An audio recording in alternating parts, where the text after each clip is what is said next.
première maladie génétique au monde, la drépanocytose touche environ 240 000 enfants qui naissent chaque année en Afrique subsaharienne. Sans prise en charge, on estime que la moitié de ces enfants décédera avant l'âge de 5 ans. Au Burkina Faso, la Fondation Pierre Fabre mène avec le Comité d'initiative contre la drépanocytose un programme de sensibilisation, de dépistage et de prise en charge des malades.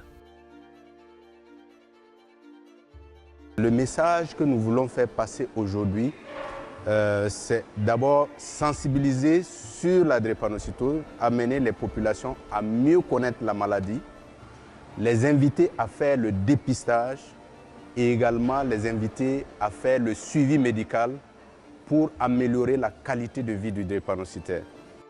C'est une maladie qui ne finit pas, c'est à vie, c'est une maladie à vie. Donc on demande des soutiens pour tous les drépanocytaires parce que c'est une maladie vraiment génétique qui nous fatigue.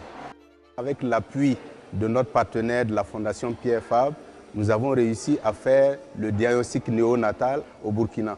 Et il y a des parents de drépanocytaires qui ont été dépistés, qui nous disent « Ouf, cette fois-ci, j'ai pu dépister mon enfant à temps. Ce que j'ai vécu avec son grand frère, je pourrais anticiper sur les autres frères. » C'est à l'âge de 35 ans que j'ai su que j'étais drépanocytaire. Je suis là pour sensibiliser, pour dire à beaucoup de personnes de venir connaître réellement la maladie, pour pouvoir aider autres qui ne savent pas, qui ne connaissent pas la maladie. Même mes enfants sont drépanocytaires. Donc, les enfants tombent malades, je ne sais pas comment faire. Mais présentement, dès qu'un enfant est malade, directement, je vais à l'hôpital. Je sais comment m'exprimer pour qu'on le prenne en charge tout de suite.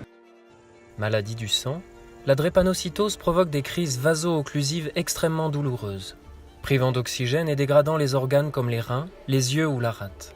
S'ajoute à cela une anémie chronique et des risques importants de faire un accident vasculaire cérébral. Là, il fait sa crise vaso-occlusive. Donc, je vais lui prendre une voie veineuse pour passer les antalgiques afin de soulager sa douleur. Depuis qu'il y a eu la formation sur la morphine, ça nous a appris à traiter la douleur facilement, quoi. Je n'ai pas pu dormir une nuit, donc les douleurs étaient très fortes. Et ce matin, on a décidé de venir voir mon docteur. Vivre avec la maladie, vraiment, c'est pas facile. Ça me met beaucoup en retard dans mes études. Je compte venir en aide aux enfants qui souffrent également de cette maladie.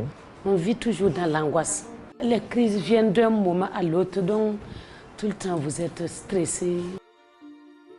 Dès sa naissance, nous avons fait des examens et on nous a dit qu'elle avait la drépano.